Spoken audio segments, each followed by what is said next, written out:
ici, on a un triangle rectangle en F, donc je vais écrire dans F, G, H, rectangle en F.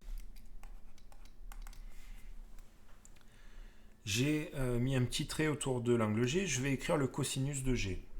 Pour l'instant, ne vous demandez pas pourquoi, laissez les choses arriver. Le cosinus de G, bon, on peut l'écrire, c'est l'adjacent, FG, divisé par l'hypoténuse, GH. Normalement, vous êtes d'accord avec ça. Et je vais faire la même opération que d'habitude, c'est-à-dire qu'une fois que j'ai écrit la formule, je vais essayer de remplacer par tout ce que je peux. Est-ce que l'angle G, je le connais? Non, il n'est pas fourni. Donc à la place de cos G, on va devoir maintenir l'écriture cos de l'angle G. FG, est-ce qu'on le connaît? Oui, il vaut 6. Est-ce que GH, on le connaît? Oui, il vaut 10. Et là, on s'arrête. Une fois que j'ai écrit ça, si on réfléchit à ce qu'on vient d'écrire, on vient d'écrire la valeur du cosinus de G. Je sais que le cosinus de G, ici, il est égal à 6 divisé par 10. 6 divisé par 10, c'est une fraction. Cette fraction, elle renvoie à une valeur décimale ou à un arrondi, on est d'accord. Si je le tape à la calculatrice, 6 divisé par 10, ça va me répondre 0,6.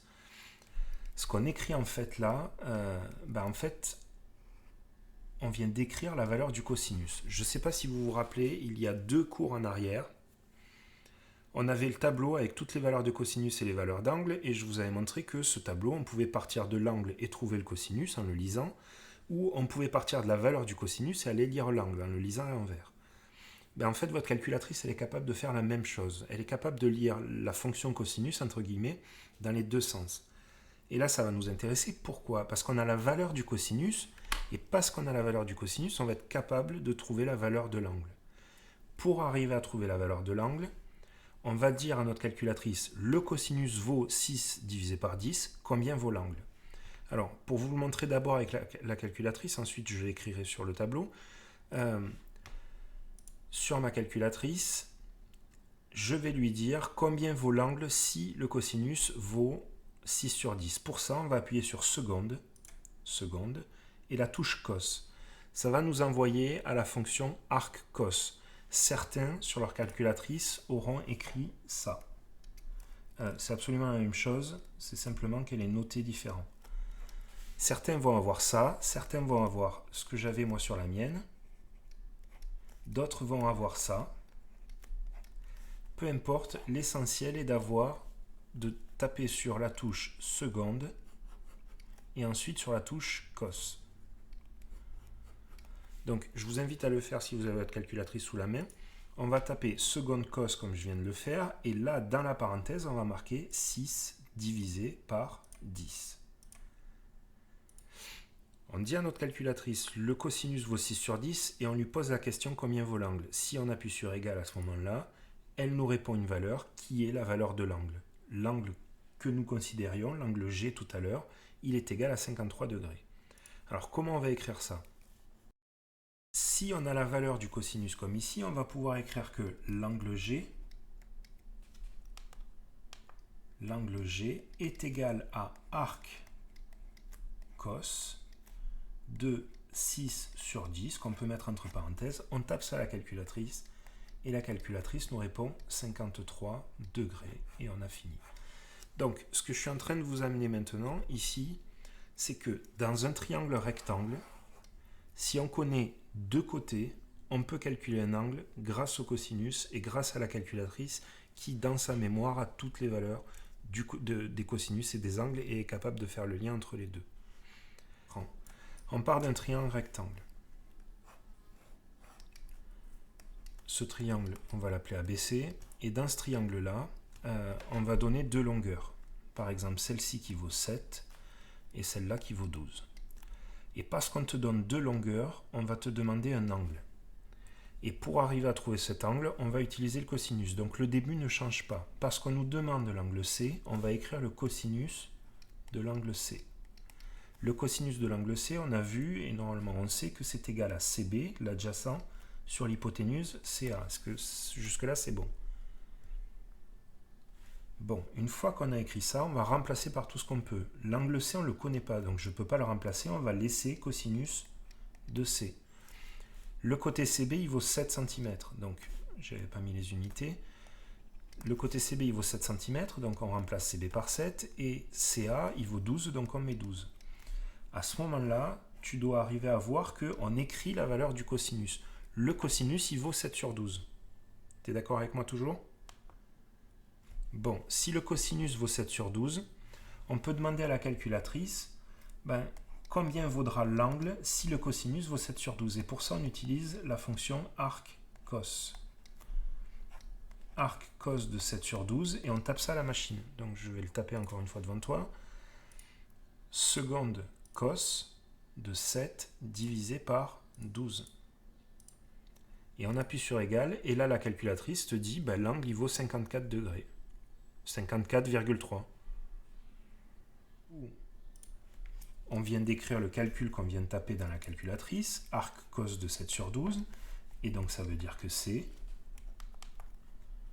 est égal à 54 degrés. On vient de trouver l'angle qui était ici, sachant que ce côté valait 7 et ce côté valait 12.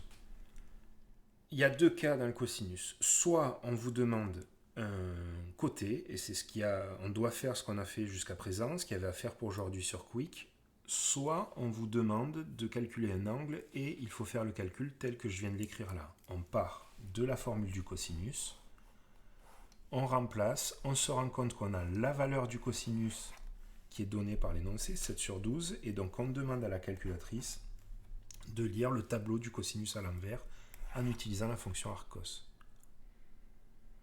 Est-ce que ça va ? Cette nouvelle notion, celle du calcul d'angle, elle a l'avantage d'être un peu plus simple entre guillemets parce qu'il n'y a pas deux types de calcul. Je vais vous expliquer ça. Je vais repartir avec une nouvelle figure. Donc toujours pareil, un trait en rectangle, ça ne change pas. Je vais toujours l'appeler ABC parce que je ne suis pas quelqu'un de très original. Si on vous donne ce côté-là qui vaut 2 et celui-là qui vaut 5, et qu'on vous demande cet angle-là. Alors, si on vous demande l'angle A et que vous écrivez le cosinus de A,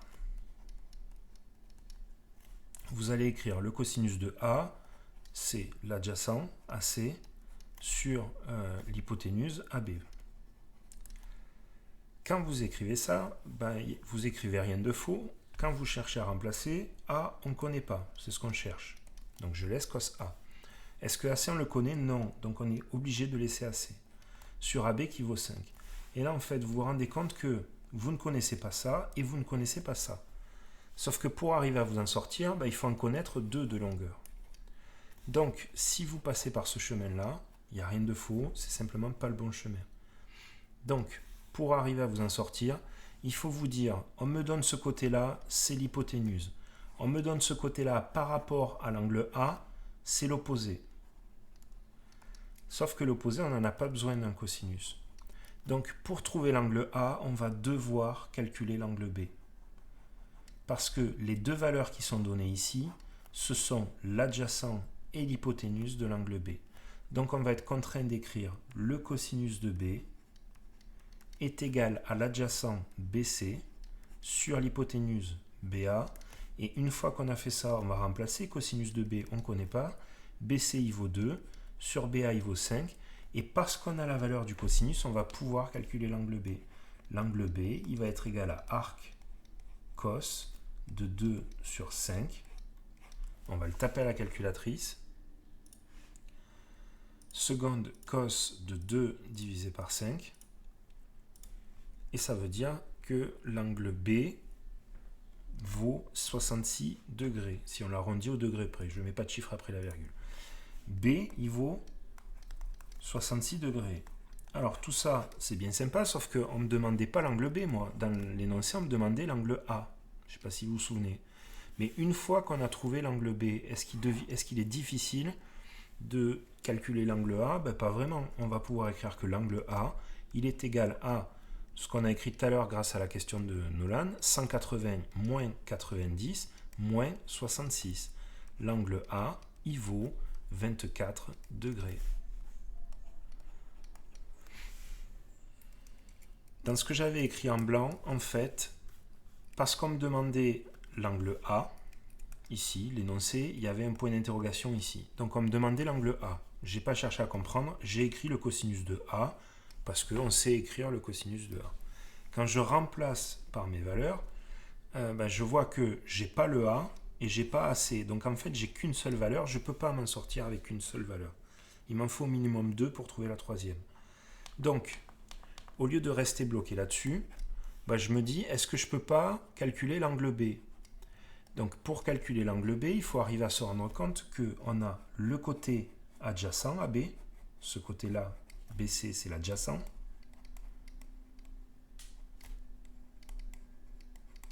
Et ça, c'est l'hypoténuse. Donc, si on a l'adjacent et l'hypoténuse, on va pouvoir calculer l'angle B. C'est ce que j'ai fait ici, là, dans cet exercice-là.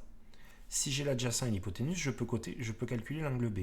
Donc, j'écris le cosinus de l'angle B, qui est égal à l'adjacent BC sur BA. On remplace par ce qu'on peut, donc ça fait que le cosinus de B est égal à 2 sur 5. Si le cosinus de B est égal à 2 sur 5, ça veut dire que B il est égal à arc cos de 2 sur 5. On tape ça sur la calculatrice pour que la calculatrice lise son petit tableau de cosinus à l'envers. Et ça veut dire que l'angle B, il vaut 66 degrés. Donc je viens de trouver que l'angle B vaut 66 degrés, mais je n'ai pas répondu à la question. Parce que la question, c'était de trouver l'angle A. Mais si je connais l'angle B et que je connais cet angle-là qui est droit, on peut trouver l'angle A